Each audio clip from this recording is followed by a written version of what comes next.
Welcome to Juan's World and my ongoing series on unpacking Christmas.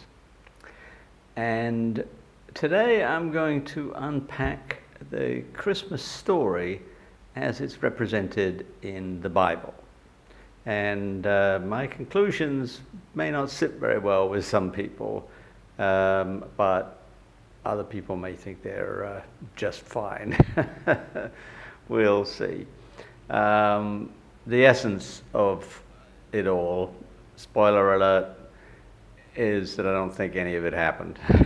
But I'm going to give you the historical reasons why I think it didn't happen. Let's begin by looking at the infancy narratives, which are in the Gospel of Luke and the Gospel of Matthew. And they're quite different. The Gospel of Luke gives us the birth and the manger. There's no mention of a stable, just a manger. And then the shepherds.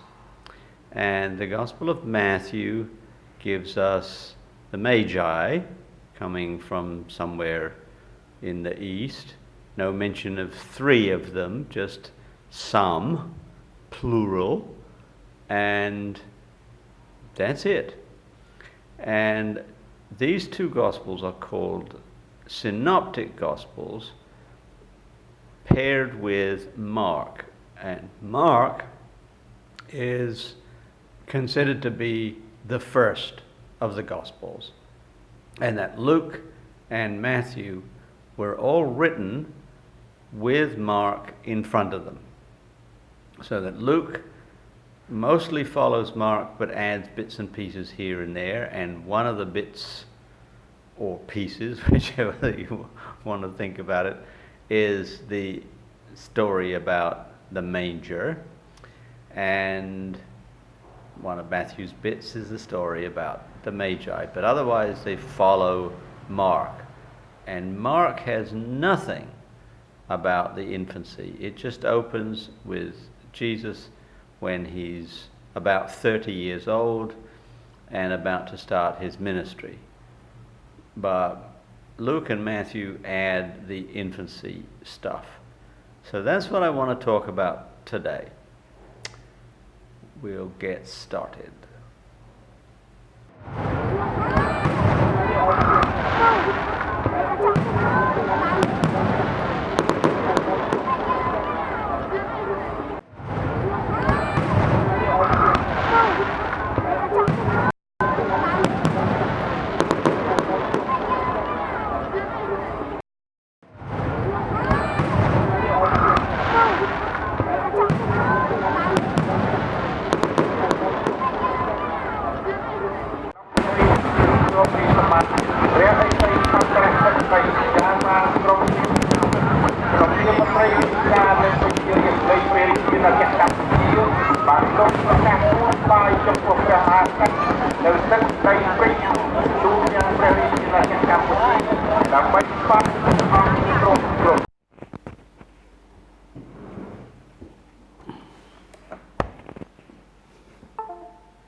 All right, so let's start with Luke and Matthew as if they were historical sources, and we are historians trying to figure out what really happened.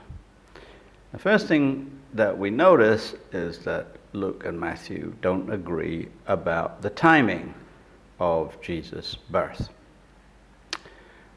In Luke, it says that it happened when Quirinius was governor of Syria.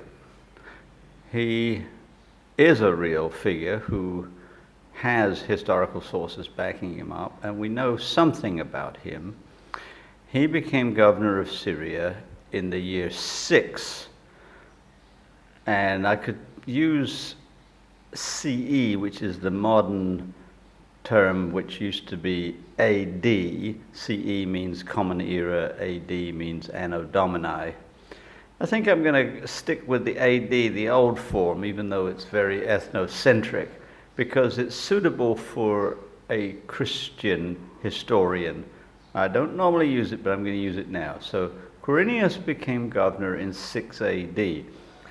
That's kind of late, because most historians date the crucifixion at 30 AD, and they believe that Jesus was around 33 years old, which strangely enough means he was born around 3 BC.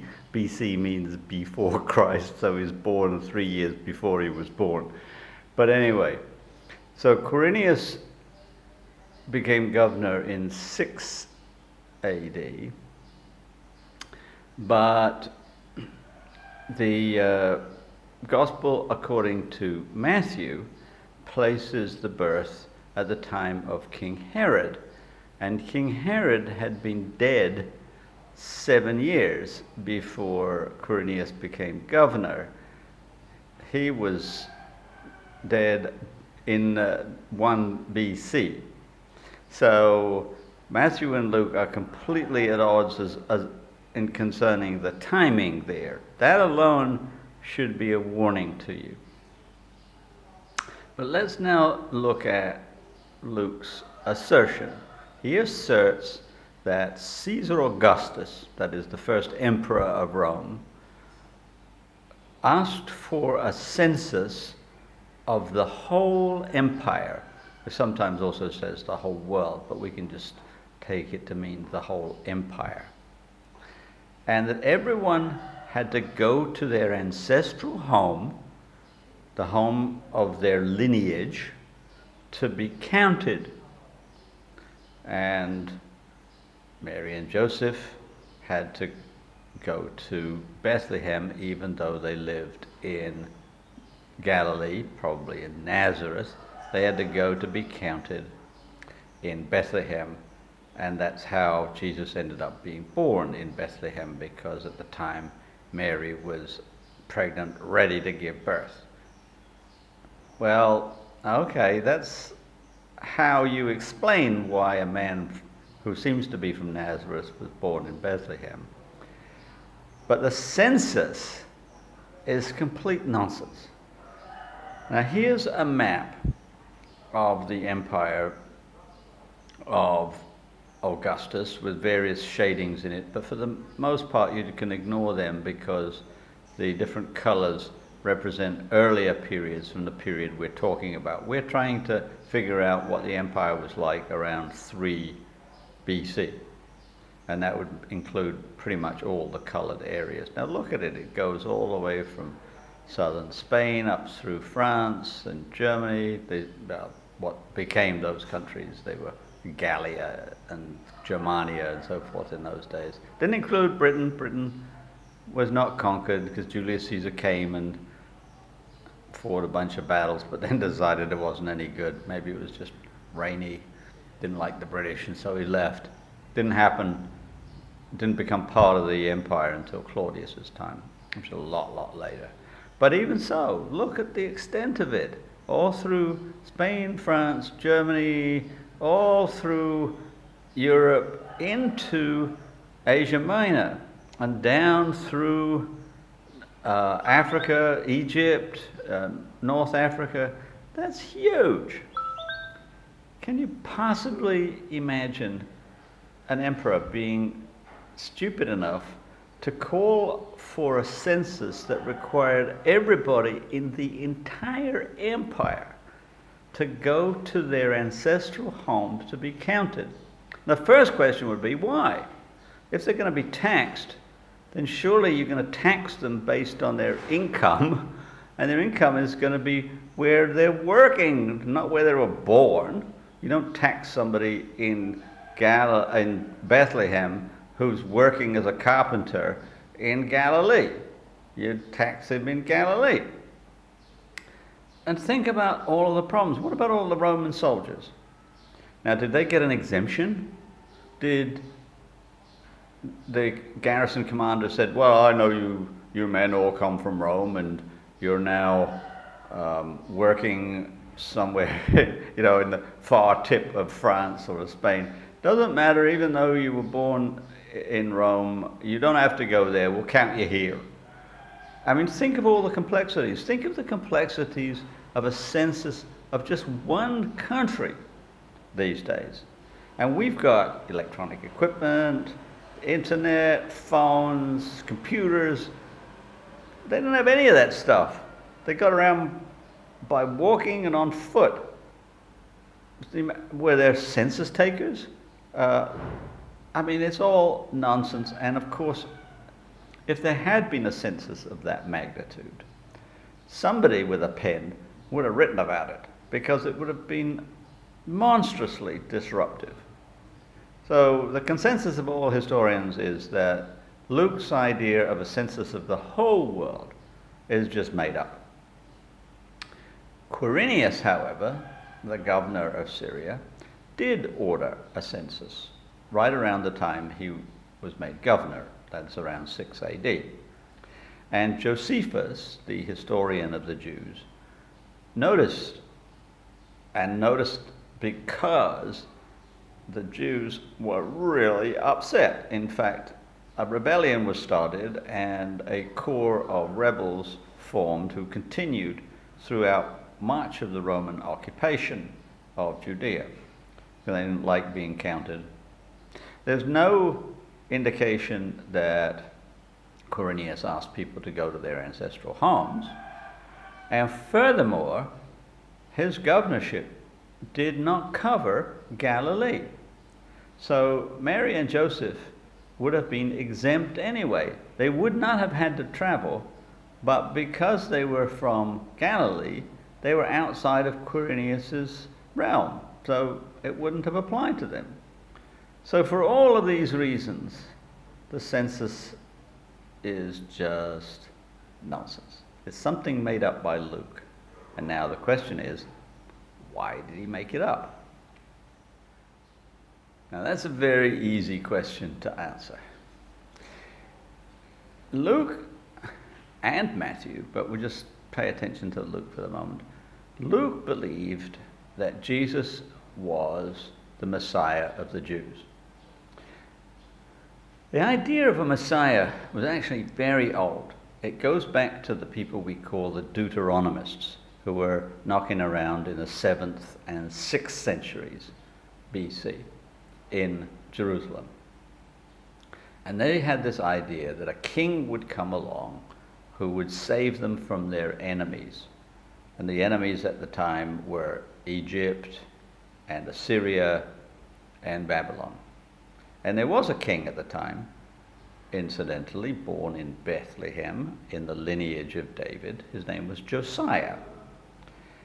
And a lot of priests and scribes had pinned their hopes on Josiah as being their Messiah. Messiah means anointed one, and that usually means king.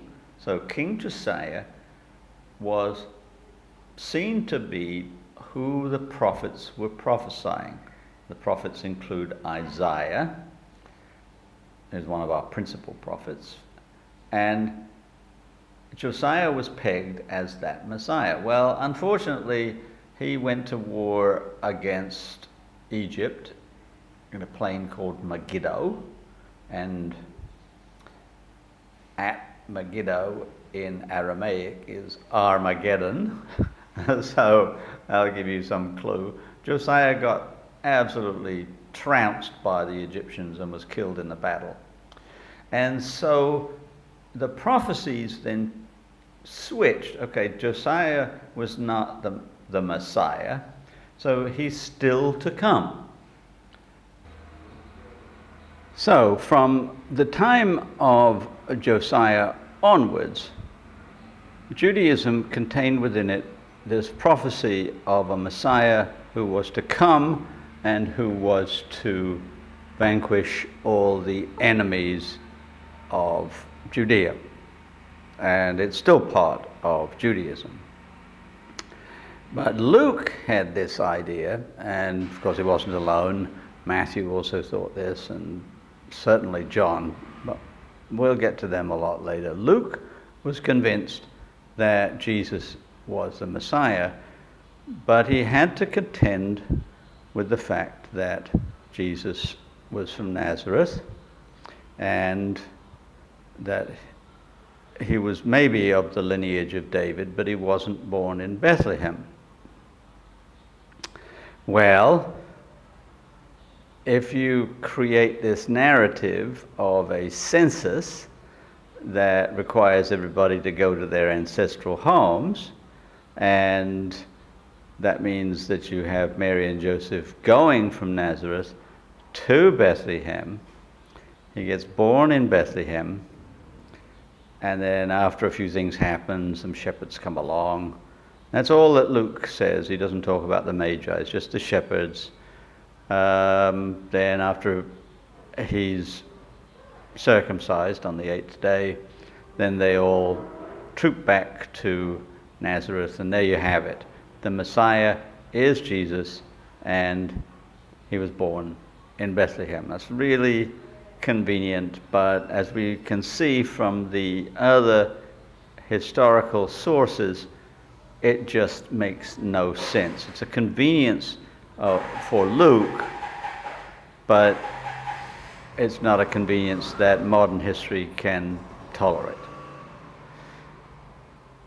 Now, Matthew has a different take on things. Matthew also is convinced that he's the Messiah.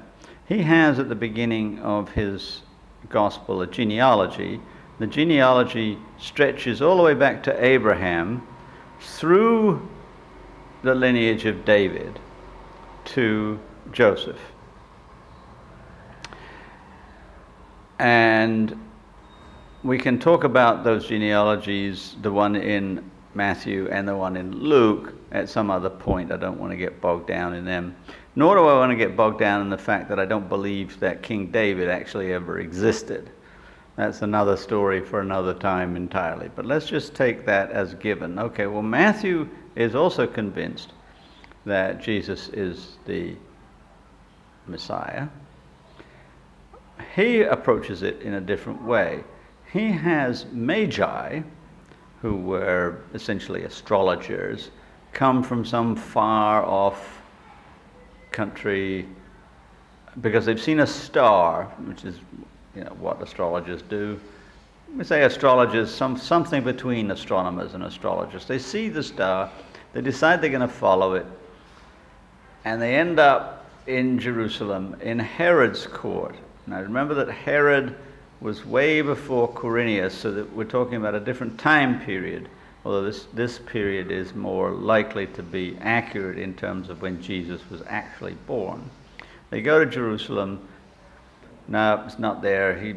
They get Herod all riled up because they're asking for the Messiah, the king of the Jews, and Herod thinks, well, I'm the king. So this guy's a rival, but the Magi think, okay, it's not Herod. Let's just keep following the star, and the star goes to Bethlehem, and it hovers over the place where Jesus is. The text says house. It doesn't say anything about a stable, but it does say manger. So that part of the story seems to have come from some source that we don't know about, but being born in a manger seems to be, or laid in the manger seems to be a theme. And they open their presents, and they have 3 presents. They have gold, they have frankincense, and they have myrrh. And that gives later historians the idea that there were 3 magi because they have 3 presents. It's sort of like, okay, each of the magi has 1 present. One has gold, one has frankincense, and one has myrrh. And so there's 3 of them. But the text doesn't say that. It says there are many magi, more than 1, plural. Magus is the singular, magi is plural. So there could have been 2 with 3 gifts between them. There could have been 20 with 3 gifts between them. We don't know. What we know is that the presents were very, very expensive. Gold, obviously, frankincense, which is an expensive incense, and myrrh, which is also an expensive incense. And in light of unpacking Christmas, I always have frankincense on hand when I can. in Cambodia here, I haven't found it yet, but in most parts of Europe and the United States, you can get hold of frankincense. Myrrh, not so much. Frankincense is enough. It's a smell of Christmas for me. The smell of the visitors from the East. And they were not Jews. So Matthew is making a point that the Messiah had been born in Judea and was clearly the Messiah of the Judean people, that's the Jews. But in this instance, right at his birth, he was revealed, and to be revealed in Greek is epiphanos, that he was revealed to the Gentiles. And that gives us the name Epiphany. And Epiphany is the 6th of January. So if we combine Luke and Matthew, we've got Luke saying the shepherds arrived on the day he was born, and Matthew is saying that Epiphany happened, the Gentiles got to be part of the club when the Magi arrived. You have to put the two together to get your consistent Christmas narrative.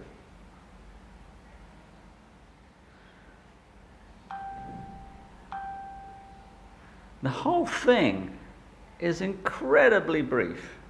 Like Luke's story of the birth covers just a few verses, and they're very, very short and terse. It just basically says, Mary gave birth when she got to Bethlehem and laid the baby in a manger. The end. Well, then it follows on the shepherds and so forth. But the first part is just very, very brief. And Matthew is just a little bit longer. They have following tales. Matthew talks about Herod's rage when he discovers that the Magi tricked him, and he goes to Bethlehem and slaughters all the newborns, and Mary and Joseph escape into Egypt and so forth. There's a lot more following on. Luke talks about how Jesus goes back when he was a young boy, and he inspires all the scholars in the temple with his wisdom and so forth. These are called infancy narratives, but right now I'm just focusing on the actual birth.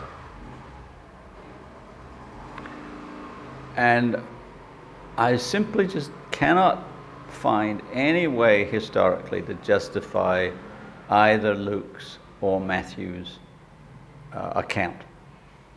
And so then your final question probably should be, well, wait a minute. You're a pastor. What have you been doing all these years at Christmas when you preach about Christmas from the pulpit? And my answer is very, very simple. That every story, whether you want to classify it as fiction or non-fiction, has some kind of underlying message or moral. Like, I really like Macbeth, Shakespeare's Macbeth. In fact, I played Macbeth once when I was a lot younger. And I can recite a lot of the lines from it. And it's a very important play for me because Shakespeare has very deep insight into one of the issues that I find very important, namely ambition. I really hate ambition, or toxic ambition, if you like. And that's all that Macbeth is about. The fact that there was a historical Macbeth, and we know a lot about him, and that Shakespeare's Macbeth bears no resemblance whatsoever to the historical Macbeth, I don't care, because I'm not using Shakespeare to find out about the actual history of Macbeth. I'm using it to find out what I need to understand when it comes to personal ambition and the toxicity of ambition. The answer is, it kills you in the end. Well, as far as I'm concerned, the Christmas story is of the same sort. It tells us something about hope, something about a little baby which looks like nothing at the outset, but which we can pin our hopes on for the long run. And I'll unpack more of that in later videos. For now, what I want to do is talk about the dating of Christmas. A lot of people have done a lot of different calculations to try and figure out when Jesus was actually born, but they're basing it on Luke and Matthew, and since we've already discounted them as historical sources, then we can also discount them as ways of finding out when Jesus was actually born. If you're interested in this stuff, there's plenty of websites so you can look it up. But the thing is that Christmas was not celebrated at all in the early church. In fact, it wasn't celebrated for about 4 centuries, because in the early church, birthdays were not considered to be important. It's considered to be narcissistic to take note of when you were born and to celebrate it each year. That just wasn't done. But we have records that around the 4th century, pretty much in the Western and the Eastern Church, they started to celebrate the nativity, and they settled on December 25th. And they settled on that date because it was around the solstice, a little bit past the solstice. The solstice is usually somewhere in the region of the 21st of December, one day either way, but usually the 21st. But by the time you get to the 25th, the days in the northern hemisphere, I have to emphasize that too, in the northern hemisphere, the days are getting longer. So if your Messiah was born around the solstice, then as he gets older and older and older, the days get longer and longer and longer. And if he is the light of the world, then as he's come into the world and as he grows up, then the light gets stronger and longer and greater over time. That's one reason for the dating. A second, perhaps a little bit more problematic, but it works, is that Christmas comes directly before Easter, and that means that you have a flow from Christmas to Easter. Now, it doesn't necessitate December 25th, but it does mean that you need to have the birth in the middle of winter, because the flow is going to be from the Christmas season, where all you've got is a tiny, tiny little baby, which represents a tiny hope in the darkness, in the cold, in the midwinter. But that light is going to grow and grow and grow and grow. But then you merge into the Easter season, where Jesus has fully grown, and then all throughout the period of Lent, you're going to talk about his ministry, what he did, how he traveled, all the things he said and did, until you get to Holy Week, when there's a big climax, and eventually he gets crucified, and then on Easter Sunday, raised from the dead. So there's a complete flow from the middle of winter to spring. And that means that you've got a synchronization or a coordination between your theology and the physical world, the meteorological world, if you like.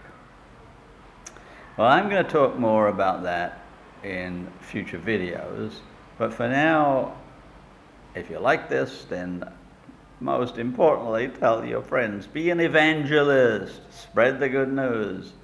And like and subscribe. And on Tuesday, I will see you for more Christmas chameleon recipes. And I'll continue this narrative in a week's time. Happy Advent and Merry Christmas.